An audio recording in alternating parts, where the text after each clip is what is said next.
नमस्कार, मैं हूं अजय शर्मा और आप देख रहे हैं frankly speaking with Ajay Sharma. आज बात करेंगे उत्तर प्रदेश की सियासत की। आखिरकार उत्तर प्रदेश की सियासत में हो क्या रहा है? मैं ऐसा इसलिए कह रहा हूं क्योंकि अभी दीपावली गई है और अयोध्या में दीपोत्सव मनाया गया। लेकिन एक नेता ऐसा जो वहां नहीं पहुंचा, जिसने राजनीतिक सरगर्मियां बढ़ा दी।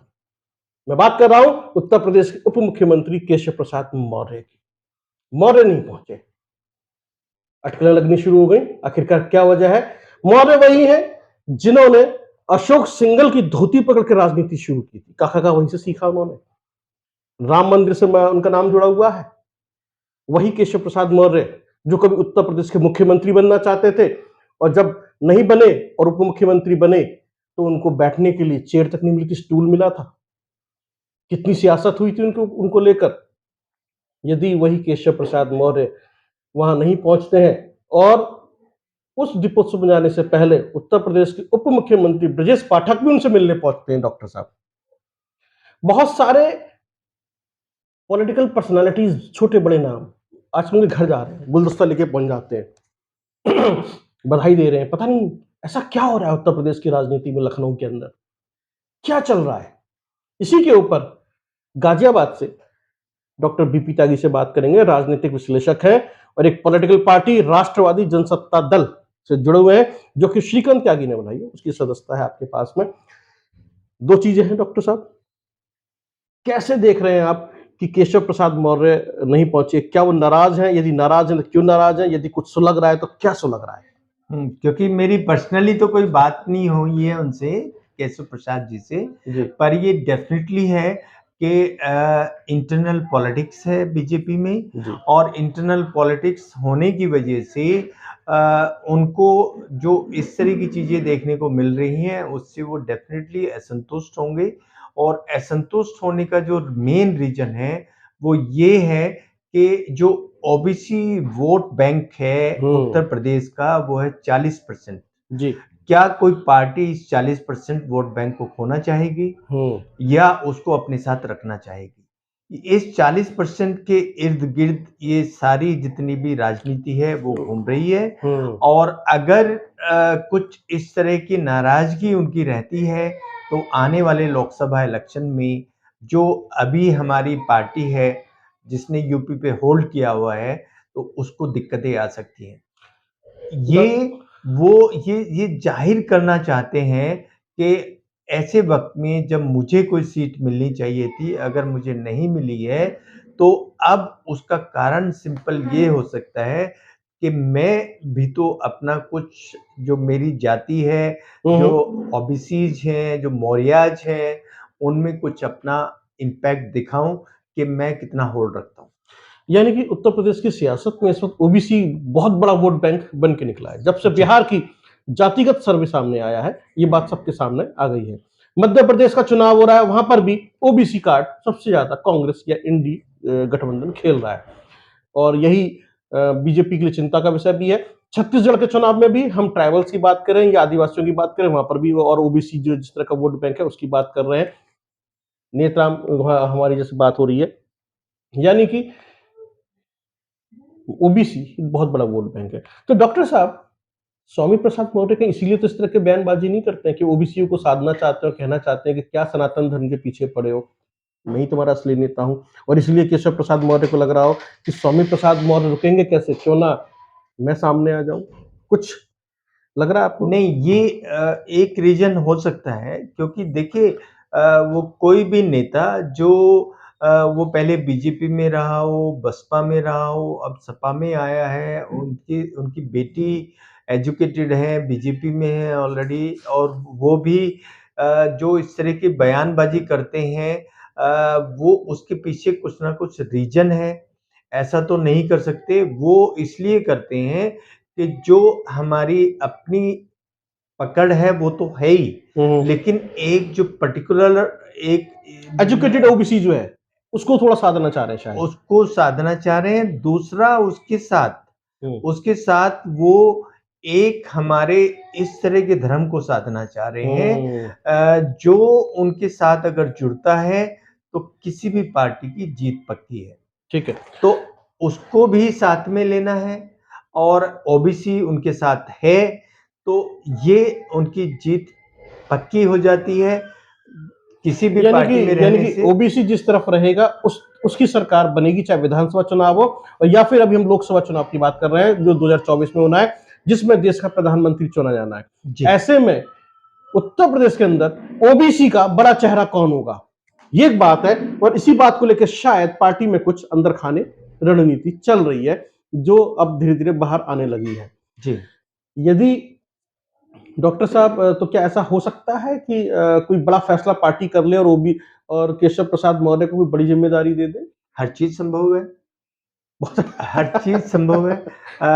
अगर उनको कोई अपना निशाना साधना है अपने इस इलेक्शन के लिए, तो इनके लिए कुछ असंभव नहीं है। ये हर काम कर सकते हैं और सारा अपोज़िशन, सारी इंडिया, सब लोग इस चीज़ को जानते हैं तो कि फिर तो इनसे कोई चीज़ बची नहीं है। फिर तो उत्तर प्रदेश के मुख्यमंत्री योगी आदित्यनाथ के लिए पॉलिटिकली एक बहुत बड़ा चैलेंज हो गया है। मुझे ऐसा लगता है, क्योंकि जब सब कुछ संभव है और राजनीति सिर्फ चुनाव जीतना जानती है, तो कुछ भी संभव है। जबकि कहा जाता है कि केशव प्रसाद मौर्य देश के गृह मंत्री और पार्टी के वरिष्ठ नेता अमित शाह के सबसे करीबी हैं, लाडले हैं उनके। तो जी। ऐसे में राजनीति में कुछ भी संभव है। तो उत्तर प्रदेश की सियासत में क्या होने वाला है, मुझे लगता है 3 दिसंबर का हमें इंतजार करना चाहिए। जो राज्यों के चुनाव के रिजल्ट आएंगे वो डिसाइड करेगा कि उत्तर प्रदेश की राजनीति में भी क्या होने वाला है। जी। तो ये बात है। दूसरा, डॉक्टर साहब, एक बात और मैं समझना चाहता हूँ, आप पॉलिटिकल व्यक्ति भी हैं। आम आदमी पार्टी के संजय सिंह अंदर है, चुनाव प्रचार पे या पार्टी की सदस्यता पे फर्क तो पड़ा है? आप मानते हैं जी। फर्क फर्क पड़ा है? जी। ऐसे में यदि ये ओबीसी की हम बात कर रहे हैं, राहुल गांधी भी ऊपर के मन से ओबीसी की बात करते हैं। कुछ लोगों ने मुझसे ये कहा है, अब मैं आपसे जैसा पूछ रहा हूँ, क्या है, क्या ओबीसी वाले जो लोग हैं इस बारे में सोचेंगे, आरक्षण ने नौकरी तो दिलवा दी, लेकिन सवर्णों ने उनका स्वागत नहीं किया है। वहां पर आज भी एक पॉलिटिक्स होती है और ओबीसीओ के साथ अच्छा व्यवहार नहीं होता है। प्रमोशंस में, इंक्रीमेंट में और पोस्टिंग में उनको संघर्ष करना पड़ता है। आप मानते हैं ऐसा कुछ है अंदर सरकारी नौकरी में? देखिए, इंक्रीमेंट में और प्रमोशन में तो वो संघर्ष नहीं करते हैं, क्योंकि वो ऑटोमेटिकली होता है, क्योंकि उनके आरक्षण है। जी। लेकिन पोस्टिंग में डेफिनेटली वो संघर्ष करते हैं। जो पोस्टिंग्स उनको मिलनी चाहिए और इतनी सीनियरिटी लेवल पे जो भी अधिकारी लोग होते हैं, वो पोस्टिंग्स उनको दी नहीं जाती हैं। ये तो फैक्ट है और ये अ, अभी से नहीं है, ये पहले से ही है कि जो इस तरह की पोस्टिंग्स हैं, उनको जो उनके करीबी लोग होते हैं, अच्छी पोस्टिंग्स उन्हीं को दी जाती हैं और वो इन जनजातियों को, एससी, एसटी को, ओबीसीज़ को करीबी मानते ही नहीं। जी। डॉक्टर साहब, आप पॉलिटिकल व्यक्ति हैं, राष्ट्रवादी जनसत्ता दल से जुड़े हैं, श्रीकांत की पार्टी है, आप भी हेल्थ और एजुकेशन की बात कर रहे हैं, एक हेल्थ कार्ड की बात कर रहे हैं आप। मैं सिर्फ इतना समझना चाहता हूँ कि जिस तरह से ओबीसी एक बहुत बड़ा वोट बैंक है, आपके सामने भी है, तो और आप कह भी रहे हैं कि हम गरीबों के लिए करेंगे, गरीब मतलब इस तरह के जो लोग हैं। आप इस ओबीसी वोट बैंक को कैसे देख रहे हैं? कैसे आप अपनी पार्टी का वोटर बनाने जा रहे हैं? क्योंकि जिस तरीके से हर पार्टी का नज़र सिर्फ ओबीसी पर है, तो आपकी पार्टी की भी नज़र ओबीसी पर होगी? नहीं, देखिए, हमारी जो पार्टी की नज़र है, वो जो हमारे त्यागी हैं, ब्राह्मण हैं, भूमिहार हैं या जितनी भी स्वर्ण जातियाँ हैं, उनमें जो पिछड़े हुए लोग हैं, पिछड़े इकोनॉमिकली। मतलब इकोनॉमिकली जो ठीक पिछड़े है। हुए लोग हैं, वो हैं और ये ओबीसीज़ भी हैं, एससी, एसटी भी हैं, सब हैं, जो पिछड़े हुए लोग हैं। जैसे ये बिहार का सर्वे आया कि भूमिहार सबसे ज़्यादा गरीब हैं, जी, तो है ना? ये पार्टी उन्हीं पे काम करेगी हुँ, और काम क्या करेगी कि उनको मेन स्ट्रीम में लाना है। ठीक है। मेन स्ट्रीम में लाने का जो लोग अभी तक वादे करते आए हैं पिछले 70 साल से, जो नहीं हो पाया है, वो कोई ना कोई तो उसको उठाए, उस पे कुछ 1-2 कोई इस तरह के कार्यक्रम रखे, वो उनको हेल्दी लाइफ दे, अच्छी एजुकेशन दे, उनको इस तरह का जी। अपने समाज में उठाए कि वो भी हमारे साइड में बैठ के अच्छी बात कर सकें, एक एक सामाजिक दृष्टि से उनको सम्मान मिले। ये सब जो चीज़ें हैं, ये हमारी पार्टी का नज़रिया है। जी। आपकी पार्टी को लगता तो होगा कि फ़ेवरेबल सिचुएशन है अगर अंदर खाने कुछ लग रहा है भारतीय जनता पार्टी में केशव प्रसाद मौर्य और वहाँ उसको लेकर? नहीं, इस पे तो देखिए कोई इस तरह का कमेंट करना मेरे हिसाब से ठीक नहीं है। पर हम इतना ज़रूर चाहेंगे कि हमारा जितना भी ये सब इकोनॉमिकली पिछड़े लोग हैं, सब पार्टीज़ को उस पे ध्यान देना चाहिए। जी। हम तो देंगे, हुँ, लेकिन सबको ध्यान देना चाहिए। हेल्थ कार्ड हमारा बीजेपी ने भी शुरू किया है, अभी जिसको किसी भी अस्पताल में कोई रिस्पॉन्स नहीं मिल रहा है और ये करीब 50 करोड़ लोगों के बाद है। अब इलेक्शन से पहले उन्होंने कुछ अपनी स्ट्रैटेजी चेंज कर दी है कि 6 जिसके यूनिट। पास 6 यूनिट हैं, हुँ, हुँ, हुँ। उनको ये कार्ड मिलेगा। तो मैं ये मान के चलता हूँ कि जो 6 यूनिट वाली बात है, इससे मैं असंतुष्ट हूँ।